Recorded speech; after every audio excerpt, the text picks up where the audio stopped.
నమస్తే సార్. అవును. సార్ నిద్రలేమి సమస్యలు ఈ మధ్య కాలంలో ఎక్కువైపోయాయి.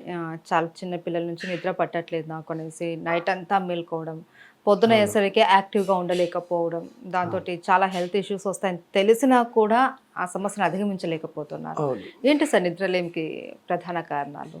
ప్రధాన కారణాలను చూసినట్లయితే మొబైల్ ఫోన్స్, హ్మ్.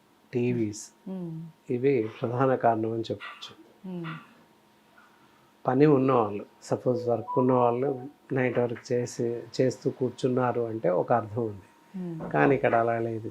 ఏ వర్క్ లేకపోయినప్పటికీ, ఏ పని లేకపోయినప్పటికీ టీవీ చూస్తూ 11 గంటల వరకు కూర్చోవడం, హ్మ్. లేదా మొబైల్ చూస్తూ టీవీ ఆఫ్ చేసి మొబైల్‌లో యూట్యూబ్ ఛానల్స్ రకరకాల ఛానల్ చూస్తూ అర్ధరాత్రి వరకు కూర్చోవడం. పిల్లలైతే గేమ్స్ ఆడడం. హ్మ్. పిల్లలకు ఫోన్స్ ఇవ్వకూడదు కానీ ఇస్తున్నారు. హ్మ్. దానివల్ల చాలా ప్రమాదం. నిద్రలేమి సమస్యలే కాక అనేక సమస్యలు తలెత్తుతున్నాయి. హ్మ్. ఏంటంటే ఐసైట్ కంటి చూపు తగ్గిపోతుంది. అలాగే మెమరీ పవర్ జ్ఞాపక శక్తి తగ్గిపోతుంది. వినికిడి శక్తి కోల్పోతారు. హ్మ్. ఇన్ని రకాల ప్రమాదాలు పొంచి ఉన్నాయని చెప్పవచ్చు. హ్మ్. ఈ 2 కనుక దూరం పెట్టినట్టయితే నిద్ర దానంతట అదే వస్తుంది. హ్మ్. అర్ధరాత్రి, అపరాత్రి వరకు భోజనం చేయకపోవడం, 9, 10 గంటలకు భోజనం చేయడం, 11, 12 గంటలకి 12 తర్వాత పడుకోవడం, ఉదయం లేట్‌గా లేవడం, చిన్నపిల్లలైతే స్కూల్‌కి వెళ్ళాలి గనుక లేవడం, హ్మ్. పెద్దవాళ్ళైతే ఆఫీస్‌కి వెళ్ళాలి గనుక లేవడం. అలా కానట్లయితే 11, 12 గంటల వరకు పడుకొని ఉంటారు. హ్మ్. If in case any holidays 12:00 దాటితే కానీ వాళ్ళు లేవరు పిల్లలు. అవును. అవును. సో, అదంతా కూడా ప్రమాదం కూడా. హ్మ్. అంటే నిద్ర సమయం ఉంటుంది. భోజన సమయం ఎలాగుంటుంది, నిద్రా సమయం ఉంటుంది. భోజనం సమయం రాత్రి 9 హార్డ్‌లీ 10:00 లోపు భోజనం ముగించాలి రాత్రి డిన్నర్. హ్మ్. అలాగే పడుకోవడం కూడా సాయంత్రం 10 గంటలకి నిద్రకు పోవాలి. అలాగే ఉదయం 5-6 గంటల లోపు నిద్ర లేవాలి తప్పనిసరిగా. హ్మ్. అలా నిద్ర లేవనట్లయితే ఆహ్, ఒక రకమైన విషవాయువులు హ్మ్. కార్బన్ డయాక్సైడ్ శరీరంలో ఉత్పన్నమై రకరకాల జబ్బులు తలెత్తే అవకాశం ఉంది. ఓకే. కాబట్టి నిద్ర సమయానుకూలంగా నిద్రపోవాలి. అలాగే సమయానుకూలంగా భోజనం చేయాలి. హ్మ్. అది ప్రధాన సమస్య, ప్రధాన కారణాలు అని అవును. చెప్పొచ్చు. అవును. అండ్ సో ఏదైనా హెల్త్ ఇష్యూస్ ఉన్నా కూడా ఇలా ప్రాబ్లమ్స్ వస్తుంటాయి నిద్ర ఆ! పట్టకపోవడం వల్ల? యెస్. హెల్త్ ఇష్యూస్ చాలా తక్కువ. It is happened on old ages. Okay. 50, 60 plus 70 plus దగ్గర హ్మ్. ఉంటుంది. సహజంగానే వయసు రీత్యా ఎలాంటి డిసీజెస్ కానీ, ఎలాంటి అవలక్షణాలు కానీ ఉండవు. హ్మ్. ఒక ఏజ్ సర్టెన్ ఏజ్ 60 ప్లస్ 70 ప్లస్‌లో ఏంటంటే మధ్యరాత్రి మేలుకవుతుంది హ్మ్. వాస్తవానికి. 12, 1కి మేలుకవుతుంది. మళ్ళీ పడుకుంటే పట్టేస్తుంది నిద్ర. హ్మ్. కొంతమందికి 3 గంటలకు, 4 గంటలకు మేలుకవుతుంది. ఇక నిద్ర పట్టదు. సరిపోతుంది వాళ్ళకక్కడ. ఆ హ్మ్. నిద్ర సరిపోతుంది. మనం హ్మ్. అనుకుంటాం 4కి లేస్తాం, నిద్ర సరిపోదేమో అని అనుకుంటారు. పెద్దవాళ్ళకేంటంటే శారీరకంగా అలసిపోయి ఉంటారు. తర్వాత వాళ్ళకి లాస్ ఆఫ్ గొనాడోట్రోపిన్ అనే హార్మోన్ తగ్గిపోతూ ఉంటుంది. సో, ఇలా దానివల్ల ఏంటి నిద్ర తగ్గిపోతుంటుంది. హ్మ్. కాబట్టి జనాలేంటి అంటే ఓల్డ్ ఏజెస్‌లో కొంతవరకి సబబుగానే ఉంటుంది. అలా హ్మ్. కాక అసలే నిద్రపోని వాళ్ళు. ఎలా హ్మ్. అంటే హ్మ్.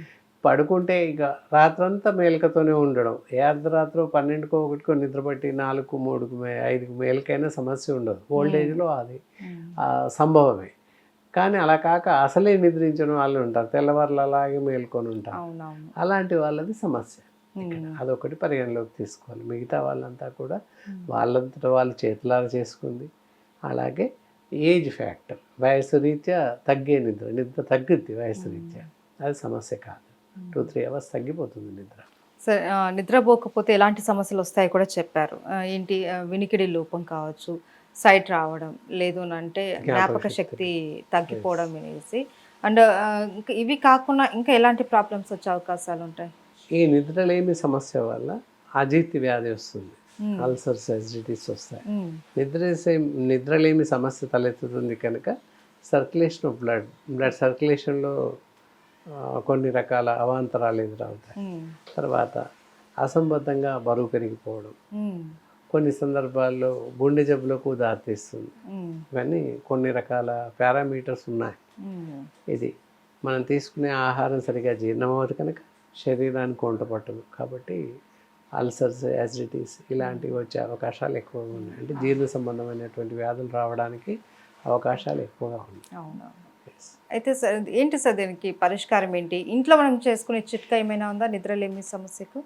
ఉంది.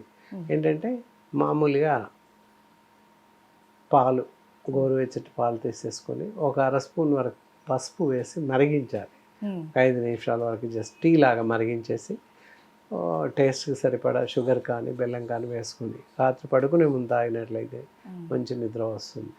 అది కాకుండా టిప్స్ అన్నమాట.